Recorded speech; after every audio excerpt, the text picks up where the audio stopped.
Oxidative stress is the biggest health problem we all have that we don't know about, because it is something that's at the core of inflammation and most disease states. Just a little taster of what is coming up on the show. But first, please do like this video and subscribe to the channel. And also tell your friends and family about this podcast. Please let us know in the comments if you would like to hear any particular topic in relation to sleep or health. Then I will create a show especially for you, just for asking the question. So let's get on with the show.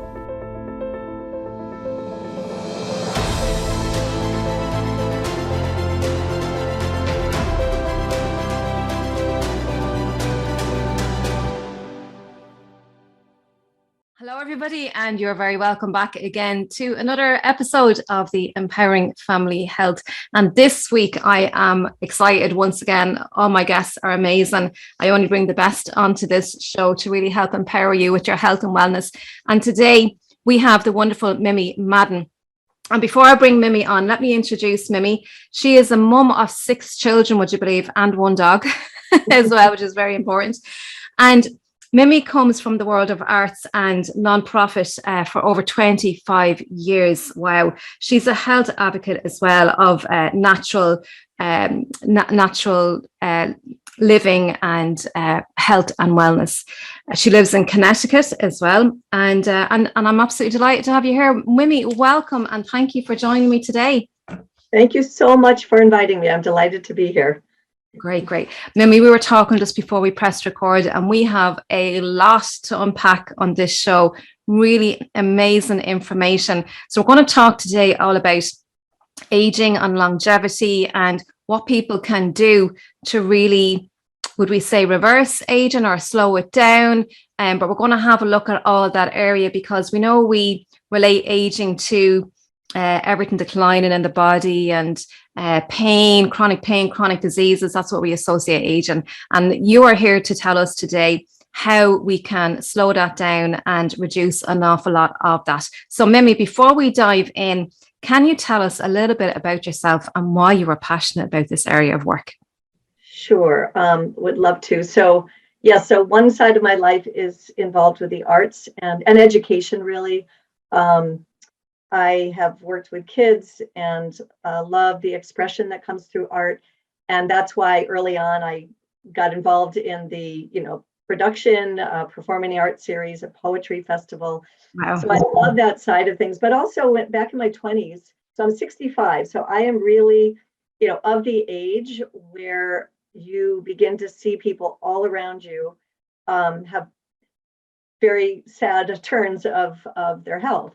And back when I was in my 20s was the first time I realized from some books I read that I could actually shift some problems I was having with my health, allergies and other issues, by what I ate. And it just opened up a whole world for me. And that has been the beginning really of a lifelong interest in seeing what I can do to assist my body in a holistic way to live as a healthy person. I love it. And I really admire you, Mimi, as well, for taking it on to empower yourself to find out this information and to know that there is things that you can do to help to slow down this whole process and have a good quality of life and longevity as well. So Mimi, let's start with, what is aging? How does it occur? And if you can unpack a little bit just to help us understand. Yeah. Well, it's very interesting. There are, many diseases that relate to our various organs and systems in the body. And for years, people, like when I grew up, you just sort of assumed that whatever your parents and grandparents suffered with, you were very likely, you're kind of doomed to end up with the same stuff. And that has been a really, a good news shift in the way science looks at our bodies. That really, the fact that we get sick, have pain, and get in disease states, actually, it's all a result of a few systems that are in our cells slowing down as we age. And it's been a very interesting door to open for scientists, because when they realize that it's these systems, then they began to look at the idea, is there any way to keep the systems going? And that's a beautiful way to look at aging. So it's not inevitable. We don't have to feel a sense of futility. Yeah. I love that, Mimi, because yes, and we do kind of associate aging with frailty and all that kind of thing. And when you look right down to the cellular level and even look at the intelligence of the body, we've thousands and thousands of cells in our body, and they're all doing hundreds and thousands of jobs themselves. And each cell is like a little factory in and of itself, has its own waste system, has its own breeding system. It's just so intelligent. And as we age, the signaling, if you like, so all our cells actually talk to each other. Like they talk to each other. They live in this community. They help support each other. And as we age, everything slows down, and different hormones decline and enzymes and all this sort of thing. So there's a couple of different factors that we're going to touch on today that contributes to this whole aging process, if you like. So we're going to talk about the oxidative stress. We're going to talk about the mitochondria as well. And we're going to talk a little bit about fasting. So can you start us off and talk to us about oxidative stress and free radicals? What's all that about? Yeah, I mean, I always love saying that oxidative stress is the biggest health problem we all have that we don't know about, because it is something that's at the core of inflammation and most disease states. Even things like just brain fog, less energy, a lot of those issues that we deal with as we get older, and sadly, more and more young people are dealing with now. But I liked how you referenced the cells as factories, because that helped me understand this whole problem we have. So when we're young, our cells are very healthy, but that's because it has all the parts of the factory are working. All the employees are at their stations, so to speak, because when our metabolism creates energy, which is one of the main purposes of our cells, they also produce a toxic waste, which I liken to a car engine. So when we drive, if you have a good muffler exhaust system, then you're okay. But if your exhaust system breaks down, you smell it in the car, it can be toxic and it can be deadly. So it's really the same. So our exhaust system that also is built into the cells is this beautiful production of antioxidant enzymes. They're very, very powerful. And the body, as you said, the cells speak to each other. So when we produce the energy, or perhaps we get free radicals, they're unstable molecules that damage our cells. So that's the toxic elements in our cells. We get them from producing energy and from the environment and from chemicals in the food. And there's more and more external toxins right now. Obviously, everybody knows that. So when we have the free radicals, when we're young and everything's working beautifully, the antioxidant response kicks in, the message gets to the nucleus, on they go, neutralize those free radicals, get them out, and it maintains the health of the cells. So it's a beautiful system, but unfortunately, it begins to slow down, as we were saying, around the age of 20 or so. And no matter how well you eat and take care of yourself, however fit you're being, for everybody, unfortunately, there's an inevitable rise of cell damage. So it's been called free radical damage. Oxidative stress is the term when it becomes widespread. And when our cells are damaged, just like a car or anything else, they don't work well. And so the function in our cells goes down. And depending where your genetic weaknesses are, that's where the oxidative damage might show up. And often it takes years. When we get sick or have really serious problems, it doesn't just happen. It's a slow breakdown of these systems and the function of our cells. So so that's kind of an explanation of it, that unfortunately it's part of our own production of energy that creates it. Yeah. I love, and just to recap and just to maybe add a few things as well, I love, because it is a natural byproduct in a lot of cases. all our cellular activity. And I love the analogy that you used of the car and the fumes coming out of the car. And if the car is serviced very well, it will eliminate those fumes effectively. And as we age, like as the car ages as well, it doesn't work as efficiently, and everything starts to break down. But if we service the car regularly, and we can have more longevity out of the car. And some of the other toxins as well that we could talk a lot about, the different toxins in our environment, in the air that we're breathing outside. Even indoor air quality is very polluted, believe it or not. Fumes coming off of our furniture and the cleaning products that we use in our house.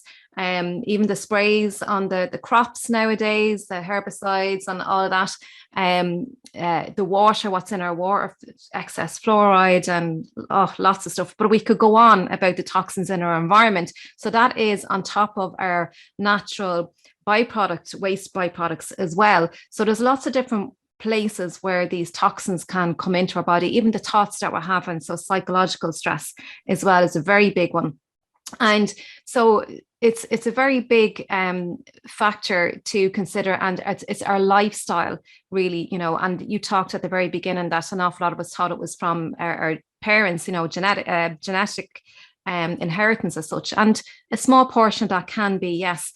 But we're going to talk a little bit later on about how we can override that process, or manipulate it, if you like, or control it with another process. So that's the oxidative stress, and we talked about the antioxidants, and these can literally neutralize these free radicals that's going around and damaging all our cells. So, and obviously this oxidative stress, the free radicals, contributes to damaging our cells more and contributes to aging. So the other thing that I want to talk about is our mitochondria, which we know is our powerhouses of our cells, the mitochondria. And this is a very big area that a lot of people often overlook when it comes to aging and diseases and inflammation. So can you tell us a little bit about mitochondria and how this contributes? Sure. I mean, the mitochondria, and I again, I'm not a science expert, so I keep things very simple. So I don't remember all the specifics, but there are mitochondria, thousands, probably millions, in our cells and all the organs. Particularly, there are higher levels, I believe, in the brain and the heart. That's right. Yeah, and so because those really don't ever stop. Those organs are on, is my understanding. But the mitochondria, as we all heard, if you remember from high school, the powerhouse of the cells. So they produce the energy to not just the energy that we experience to get up and do exercise, but really the energy behind all the mechanisms in our body, which are so complex, that make everything run. And again, just like the antioxidant system, the mitochondria production, it's a system, and it's got a name, NRF1 pathway. Yes. But when we are young, we produce a lot more mitochondria, and it's much healthier than we do as we age, because the system slows down. And there's a very close relationship between the mitochondria and the antioxidant systems, because as you can imagine, as the antioxidants slow down, we have general oxidative damage, but the mitochondria become more and more damaged as well. So it's they're very interconnected. And this is one of the reasons why we experience a lot of fatigue as well as we get older. Yes, during the daytime. And I believe I read somewhere that the mitochondria produce 90% of the body's energy. Imagine. So it's really important to look after the health of our mitochondria, and the NRF1 is the enzyme that can help to activate and make the mitochondria more efficient, as you say, as well. And I was going to add that you hear more and more about mitochondrial dysfunction nowadays as a core part of many health challenges that we have. Yeah, absolutely. And we need energy for the body to heal and repair. And actually, you mentioned about the brain and the heart having most mitochondria, because they're always working. And the brain, even when we're sleeping at nighttime, the brain is actually more active in some of the different parts of sleep. It's more active at nighttime, and the heart is always. I mean, if the heart stopped, well, that's it. So the heart is always going as well. So they really need the energy of the body as well.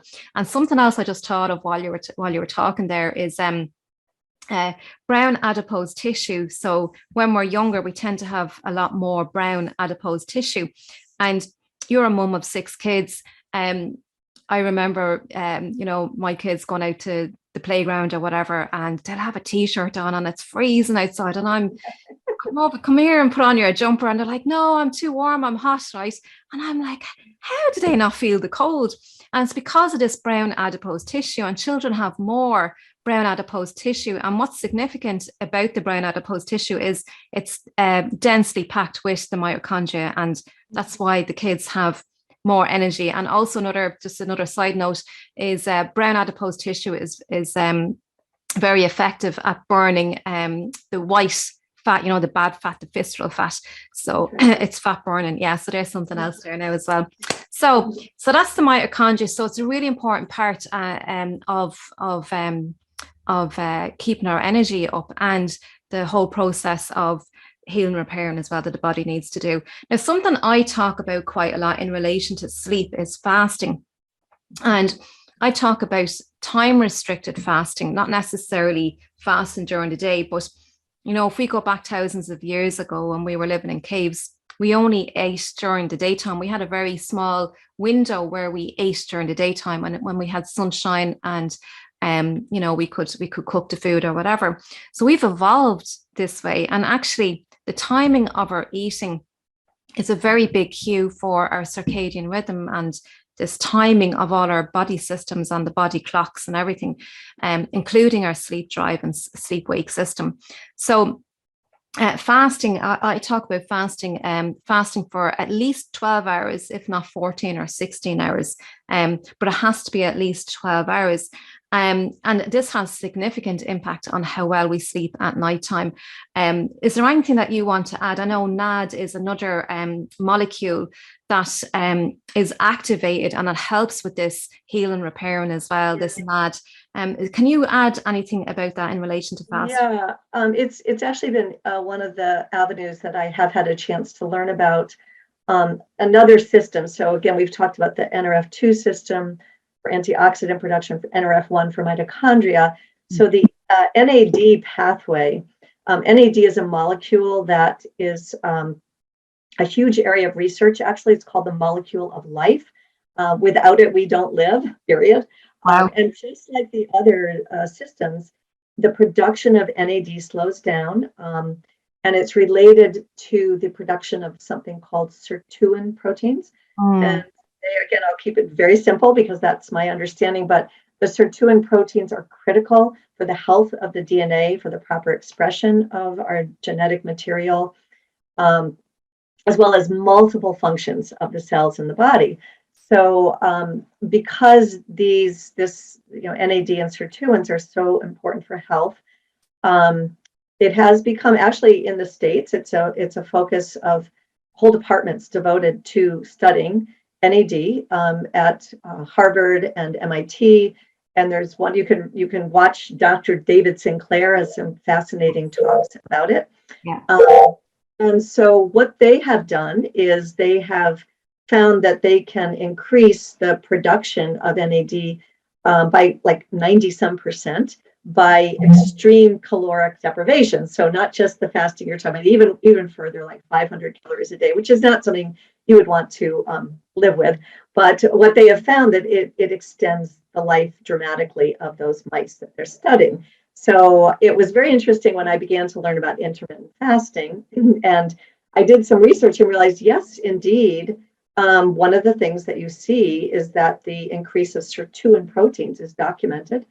So it is for whatever reason, I don't understand exactly why, but doing some kind of fasting, limiting when we eat, is very helpful to kick back on that system. And again, it's very different from the idea of supplementing, because you can get, there's a product, I think, or a couple on the market where you can take NAD, but we don't assimilate very well external supplements like that. But doing this healthy eating, as you're describing, can actually kick on the production in our own factory. So it's exciting. And I have to credit you, Mimi, because I only started looking at NAD in relation to sleep, because I always talked about the fasting, in relation to sleeping well at nighttime, because the body doesn't want to be at work digesting food when we're sleeping. And sometimes it can take a couple of hours, depending on, proteins, they take a long time to break down. So depending on what we eat, it takes a certain amount of time for foods to digest. And I only started looking at the NAD when I was researching some of the work that you were doing. So thank you for that, because it's a really interesting avenue. I'm definitely going to explore that more. And I guess, when we're digesting food, we can't be in the state of rest and digest, which is where all the healing repairing is done, where all the detoxification is done. Because our cells, all our cells die off. Some of them die, I know our skin cells is every 28 days. So, the cells of our different systems in our bodies takes a certain amount of time to regenerate. But every 7 years, we literally have a brand new body. All our cells are replaced every 7 years, apparently. Yeah. So I will be looking further down that road of NAD in relation to helping people to improve their circadian rhythms and their cellular health in general. And one other thing that I came across was in relation to fasting is it turns on autophagy, which is the cellular death. So we have the cellular death, so cleaning up that cellular death. So when we're in that state of rest and digest, it turns on that process, which is obviously part of this NAD as well. So I will be looking more into that. So we spoke earlier on at the very beginning that an awful lot of people think that they're doomed if they inherit, if their mother or father, had these chronic diseases like liver disease, arthritis, asthma. There's a list of chronic diseases that people get as they age. But it's not all necessarily hereditary. We're talking about epigenetics and nutrigenomics as well. So can you expand on what that means, the nutrigenomics, what it is, in simple terms for people to understand? Yeah, sure. I mean, nutrigenomics really emerged out of the whole field of epigenetics, which, as we talked about, is understanding that we can have a lot more impact on our genetic expression than anybody formerly believed. And there's been, huge areas of science focused on the Genome Project and otherwise, which has opened up wonderful avenues for science in many ways for us. So nutrigenomics is the same idea, but focusing a little more on the nutra being nutrition. Yeah. So it's food and also plant compounds, which is an area that sort of was my doorway into this, but that can have a very positive impact on our genetic expression.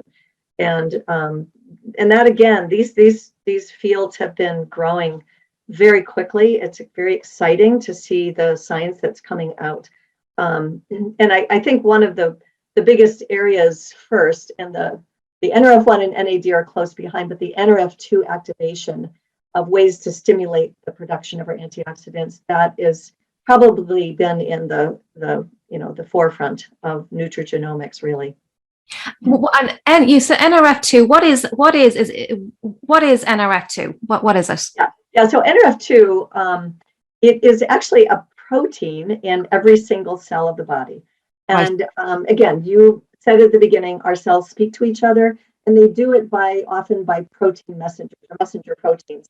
So NRF2 is an important messenger protein in every cell. So it's so beautiful, but when free radicals begin their bad work, when our system's working well, the NRF2 protein sends a message to the nucleus, and the nucleus turns on the antioxidants, which are very powerful.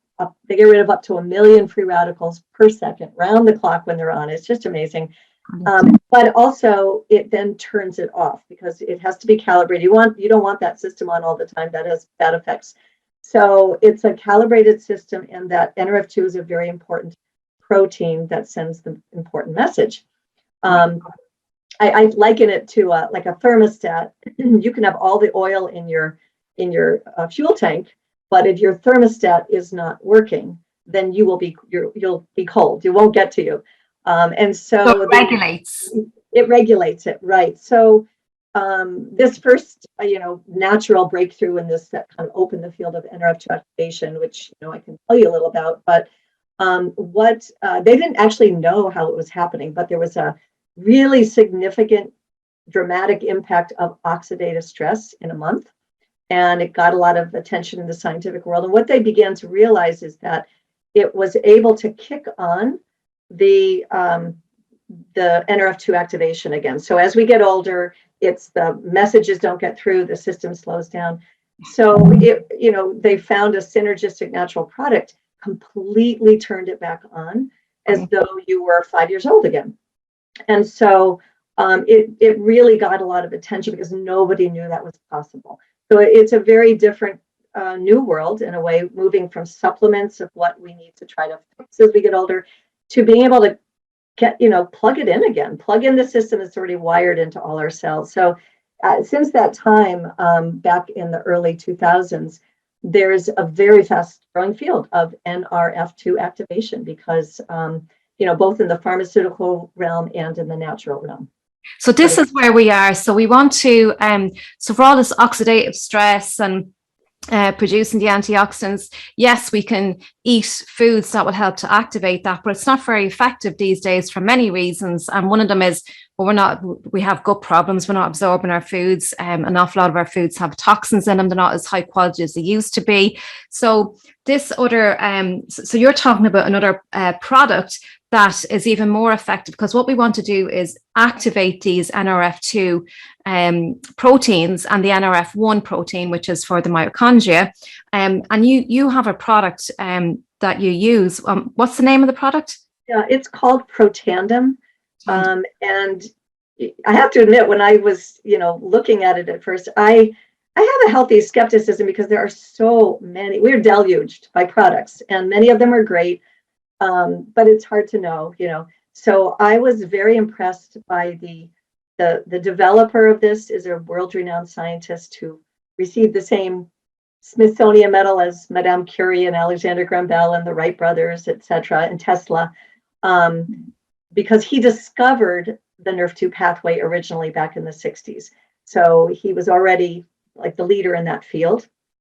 And then over the years, he was the one who decided to work. He was Western medicine. He began to work with people exploring Eastern medicine. So came up with a synergistic product of 5 herbs used forever, but together they are profoundly powerful to turn on the system. Yeah. And so again, when they did it, they didn't even understand really fully the mechanism.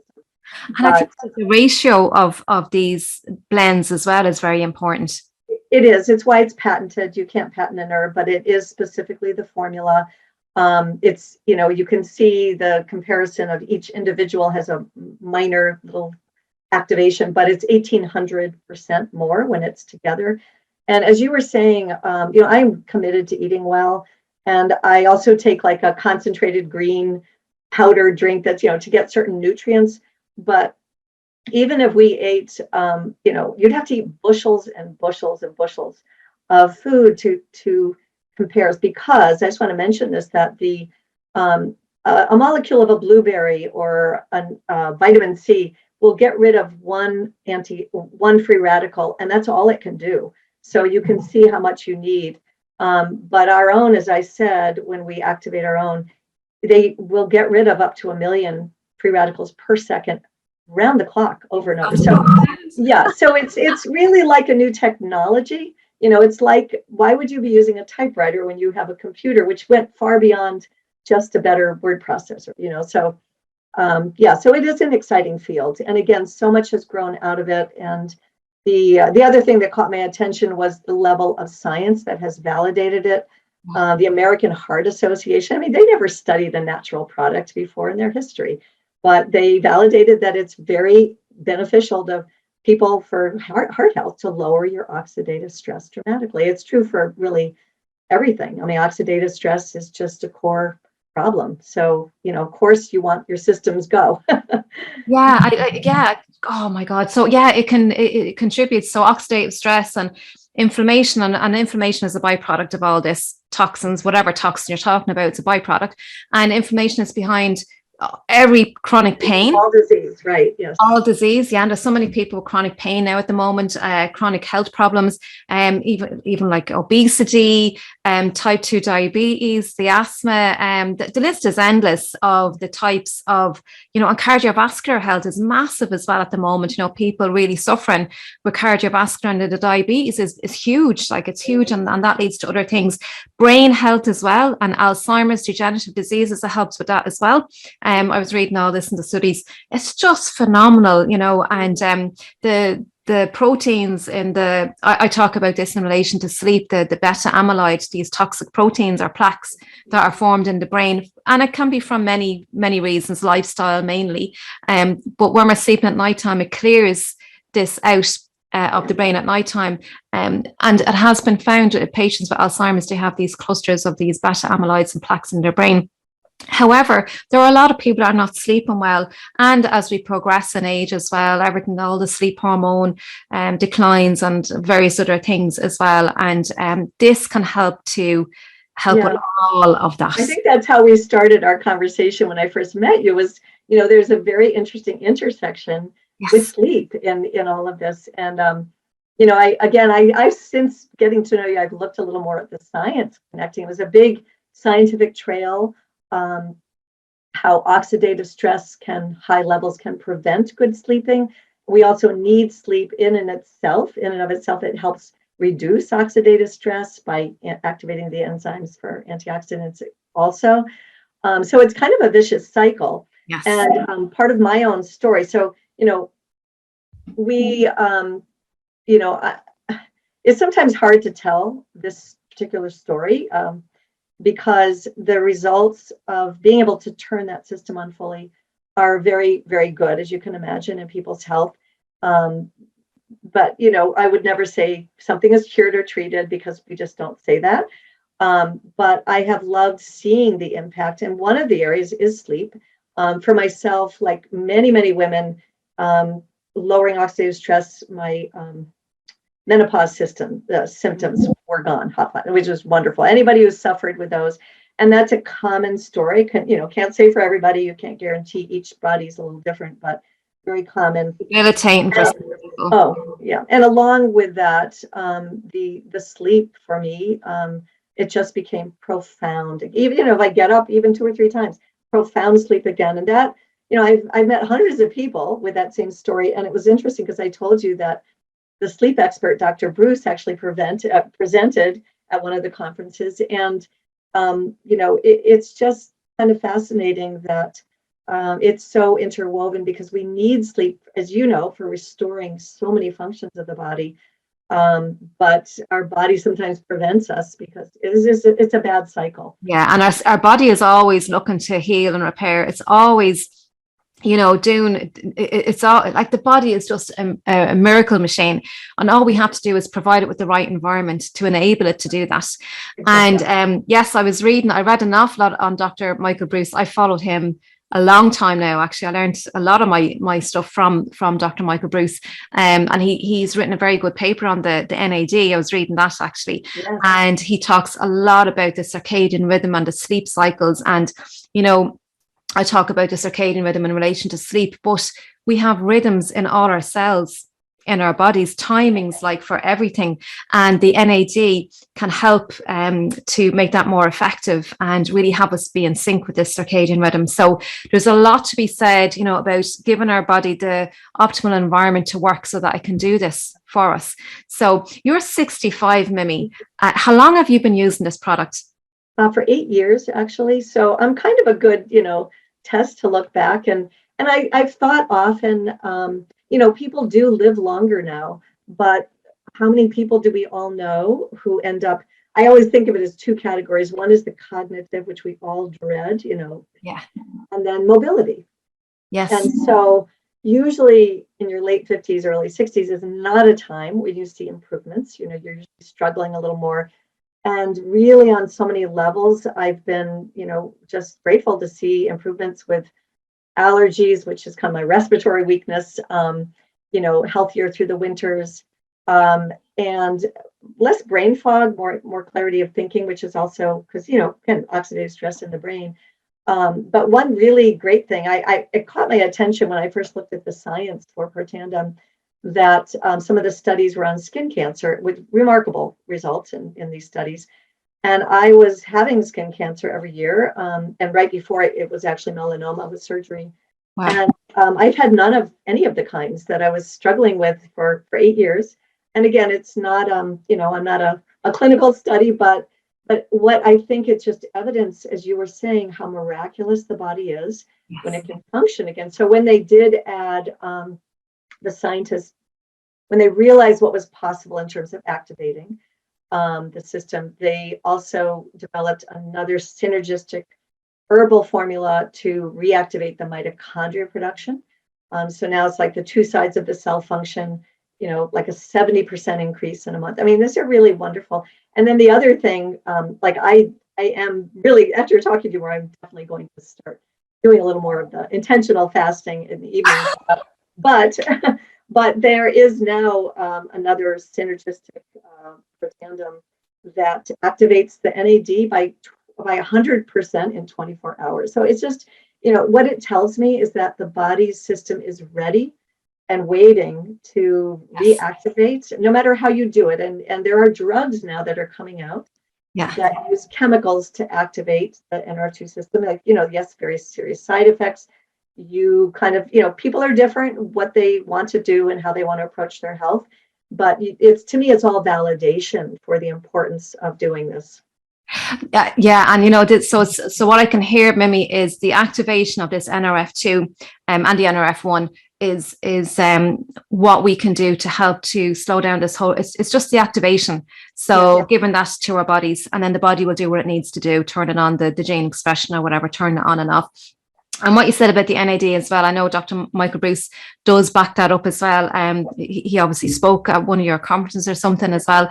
And actually, I just wanted to, because I didn't say this at the very beginning, but this is not medical advice, folks.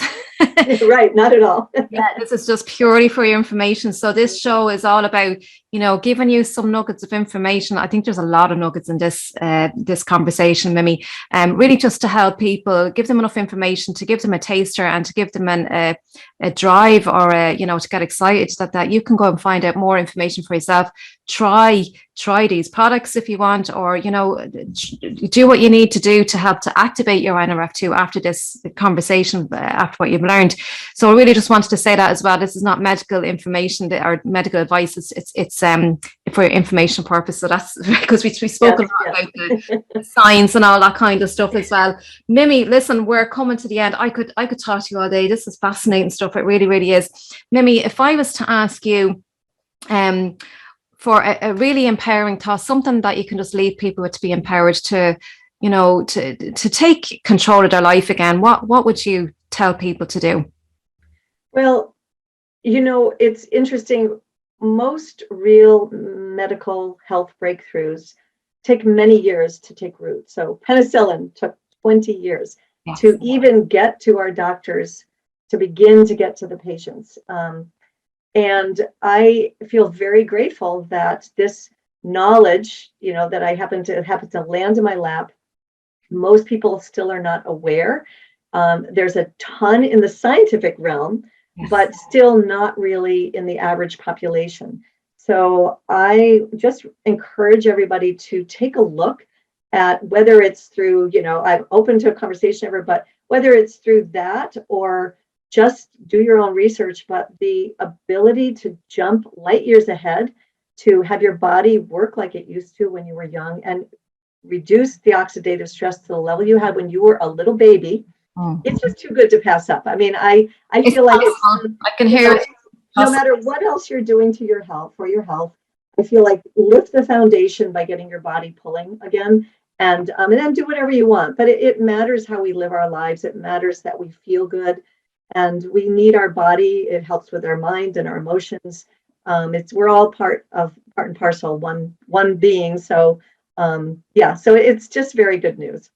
You're a bundle of energy, Mimi, and your evidence of this as well, this quality of life that we can all have. And it's really important for the individual, but also for the people in our lives, because we do impact the people in our lives, that we have that ripple effect. And wouldn't it be a lovely world, Mimi, if everybody was in good mood and healthy and had good quality of life? Imagine a world of that now, and it's possible. And I know we're ending, but I'll say one last thing is that we often focus on recovering, but really the biggest story with nutrigenomics is prevention. And as more and more people understand this, it will prevent larger portions of the population on the planet from going into those and having to climb out. So prevention is very important. Absolutely. And keeping our immune system very strong as well. So we'd have less of a risk of contracting viruses, I suppose, and germs and diseases on that respect as well. So that's a very big one too, as well, when it comes to prevention. So Mimi, where can people find you? I guess you're going to put some info, but my email is mimimadden15@gmail.com. Love setting up times to talk. I will include my links. So if somebody wants to actually look at the products and the science, I'll put some of that in this for them. And I love meeting people. I don't ever push products, but it's a beautiful area. So happy to have conversations with anyone. Fantastic. Well, you've certainly enlightened me, and I'm sure many of our listeners as well, Mimi. So listen, thank you so much, Mimi, for your time today, and have a wonderful day. Thank you so much for inviting me. Bye-bye. I do hope you are enjoying these conversations, and to help me continue putting these videos and audio podcasts together, I do have an ask. I do need support to help me to keep bringing you knowledge and insights. There is a Patreon link, patreon.com/empowering family health, or you can make a donation via PayPal. All the links are in the description and the pinned comment. You can do a one-off, or you can do a monthly support. So I'd really appreciate that. Thank you, and have a wonderful day. Take care.